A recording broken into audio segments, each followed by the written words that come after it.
যে root marking মূলত রাস্তার মাঝখানে যে মার্কিং দ্বারা যে মার্কগুলা করা হয় সেটাকে রুট মার্কিং বলা হয়। টার্নিং আছে কিংবা কোনো বিপজ্জনক রাস্তা আছে সামনে, এই জন্য কি করছে এনে সিধা স্টেট ডাক দিচ্ছে যেন ওভারটেক না করে। এখানে সম্পূর্ণরূপে ওভারটেক নিষেধ।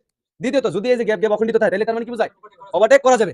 যদি ওভারটেক হয় তাই কিন্তু সামনে গিয়ে আবার টার্নিং এর মধ্যে স্টেট ডাকটা আইসা পড়ছে। এই যে টার্নিং এর মধ্যে ভুল ওভারটেক করা যাবে না। আর টার্নিং এ কি করতে হবে? অবশ্যই গাড়ি স্লো করতে হবে। তোমার গাড়ি গতি সীমা সর্বোচ্চ 80 কিলোমিটার দেওয়া আছে, তুমি 80 তে টানতেছো, যখন টার্নিং আসবে তোমার কি করতে হবে? অটোমেটিক আগে ব্রেক করতে হবে, গাড়ি স্লো করতে হবে, আস্তে ধীরে যেতে হবে অবশ্যই।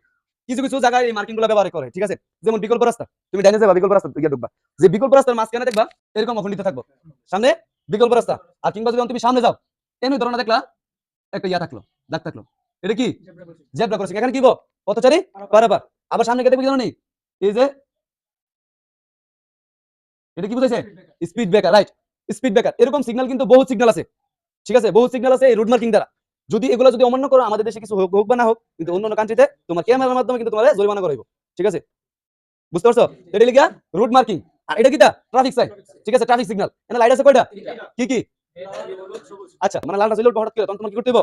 গাড়ি থামতে হবে। যদি ইয়েলো আসে মানে হলুদ, প্রস্তুতি নিতে হবে। যে 20 সেকেন্ড সময় বা 1 মিনিট সময় বা সময়, এই সময়গুলোতে করে রেস্ট করে বা গাড়ি বন্ধ করলা, এই পর্যন্ত করতে হবে, প্রস্তুতি নিতে হবে। বা সিট বেল্ট খুললা, সিট বেল্ট লাগাইলা, গাড়ির মিরর ঠিক করলা, গাড়ি স্টার্ট করলা, এরকম প্রস্তুতি আর কি, যেটা তুমি যদি নেমে যাওগা। তো প্রস্তুতি নিবা। আর সবুজটা রান, রান, সবুজ লিখা রান।